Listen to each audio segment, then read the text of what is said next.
I'd like to welcome all of you today to Lighthouse 4. And I think it's a very special day, or a very special evening, really. And you probably don't know, but there's been groups practicing for the last, 8 hours. Okay, so what I'm going to do now is very quickly set up the evening for you.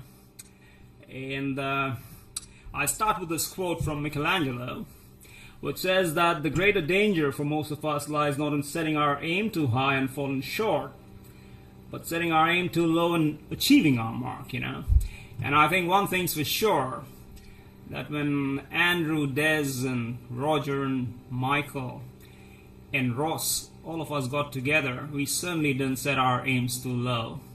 In fact, I think we were quite aspirational the way we saw the Academy developing.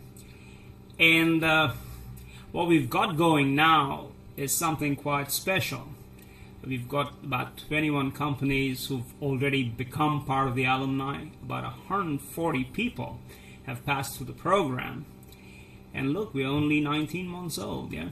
So it's pretty special. As I look at each one of you, and a lot of you have been on the program, and I feel I need to part from tradition, which says, hey, do all the thanking in the end.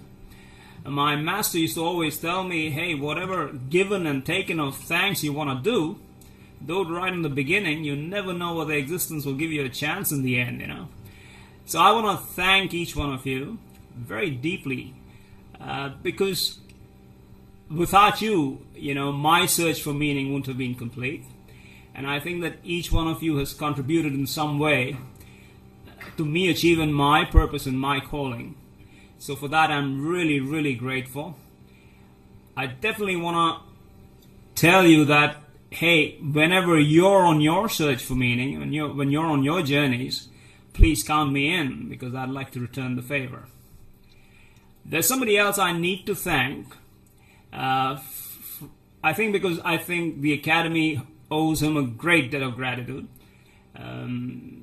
He's been staunch and by the Academy, and doing a lot of work for promoting what the Academy does. And that's Andrew Fairgray, the GM of Vodafone. I know Andrew doesn't want me to recognize him in public, but hey, thank you very much. Yeah. So here's how the agenda is set up. As you can see, you've just had your nibbles, yeah? But there's one more set of nibbles at the end, okay? So don't worry. It's quite Pavlovian, yeah? All right, so here's the setup. What I'm going to do is really warm the crowd up for the main event. And I must tell you, the main event's pretty special, okay? You're going to hear about 15 people set up into 3 groups, telling you how the Voyager works for transformation, how the Voyager worked for business growth, and how it works for community engagement. And, they say that every succeeding generation stands on the shoulder of the one that's gone past. And by God, these guys have really stood tall, okay? And I think it's what you're going to see is quite special. So let me just very quickly set up the terrain for the groups that are going to follow. And here's my introduction. I'll try and keep really, really brief. Okay. So what is the big question? What is the big story with the Academy? And it's all around adaptability in organizations. When you look at the track record of how well organizations adapt to change, the record's pretty dismal. Okay, why is that? It's because, organizations tend to believe that life is quite causative, cause follows effect, follows cause, follows effect. And therefore they make a business plan, okay? And the business plan is set up to A, prepare for the inevitable, preempt the undesirable, and control the controllable. And then they go and hire experts like you to come and relentlessly deliver solutions, right? Solutions because organizations don't like temporary incompetence. That could be quite career limiting. If you don't have the answer, you got a problem. So what do you folk do? What you do is keep taking solutions from the vault, from yesterday. So you take solutions from yesterday, apply it to problems today, and sometimes tomorrow engulfs you. And when it does, the organization picks up this term, they re-engineer, they restructure, they reinvent, they retrench, and sometimes they rehire. But bottom line, what you've got to understand is no amount of rubbing lines on an organization chart is going to make a difference as long as you're not rubbing the lines from this thing called the neocortex, And that's the habit of the mind. So what does the Academy have in terms of a statement of solution? And we've got this 5-point plan that I know all the Voyager participants either know or will be amazed to find out now. Number one, it's around this concept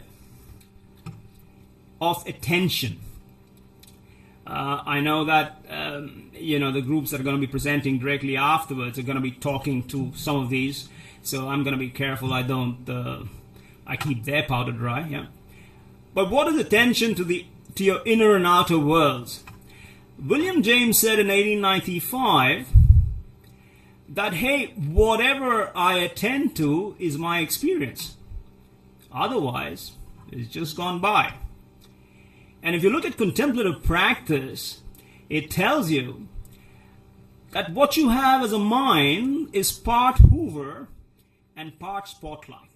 Okay? So whatever you spotlight, the Hoover sucks up. All right? And because we are neuroplastic, because our brains are constantly changing, whatever the mind picks up, just ineffable thought, thought that doesn't have any material form, goes and changes your brain materially. That is neuroplasticity. So you want to be very careful what you're paying attention to. You need to be mindful, you need to be present, you need to be awake, you need to be aware, you need to be attuned. That's a lot of words that I'll leave the Voyager guys to tell you what it is, yeah? The second big thing is around collective wisdom. It's a term we use a lot in the Voyager, and you'll hear all these fabulous participants who present later talking about it a lot. So what is collective wisdom? Collective wisdom is the clear and present knowledge that regardless of how smart you are and how stupid you think everybody else is, by God, the Gestalt combination of both is far smarter than anything you can come up with. Okay? Walter Mischel proved it with mice, and hey, we'll prove it with men, and women, of course, yeah. All right, so that's collective wisdom. What's collaborative inquiry? Okay? Collaborative inquiry says, just like Robin Dunbar, who's an anthropologist who's done a lot of work with primates, chimpanzees and apes, really, because you don't know how close you are to chimpanzees and apes. But the catch is that we are ultra social. And each one of us has the ability to make connections with 100 people, 150 people max, okay? Regardless of how many friends you think you have on Facebook, yeah? All right, so the fact is that with these 100 people, you can engage in language and you can engage in gossip.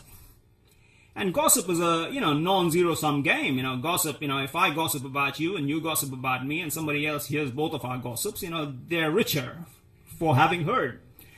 But more importantly, if you can structure that gossip so that there's form to it, so there's insightful questioning, there's respectful listening, there's critical reflection, then by God, what you've got is not gossip, but strategic conversation, okay? And then the fourth thing that we work on in the Academy is this concept of root causes of success. Now, in human systems, regardless of how crappy the system is, something works. All right? And if we focus on what works, the chances are that you can release human energy. Because the questions we ask create the worlds we live in, it kind of makes sense to ask positive questions. So instead of looking after the root cause of failure, what each one of these people are going to present to you is conversation around root causes of success. Because knowledge and organizational development completely depend on the positivity of your viewpoint. And finally, there's this conversation about experiential learning. And as I've drilled into every single person I've ever met in my life, that, hey, once you've done, stop and reflect, because you're a human being, you're not a human doing, you know. So after doing, can you just look back like women do so well? Look back and reflect. And having reflected, you know, change your theory about life, you know, and having changed that, go plan and do something again. In addition, so that's experiential learning, and I know all of you are experts at that, but in addition, what we try to tell people in the academy is that there is this thing of experiencing learning, okay? Because the self, like John Dewey said in 1895, is a work in progress, you know? You're never completed till it's too late. So, that was a joke. All right, so it's important to understand, therefore, that experiencing learning is a huge part of personal transformation and development. If you do all this, we promise you, you will be different in 5 significant ways. You'll be good, you'll be creative, you'll be global, you'll be present, you'll be in touch, and you'll be a bloody good manager.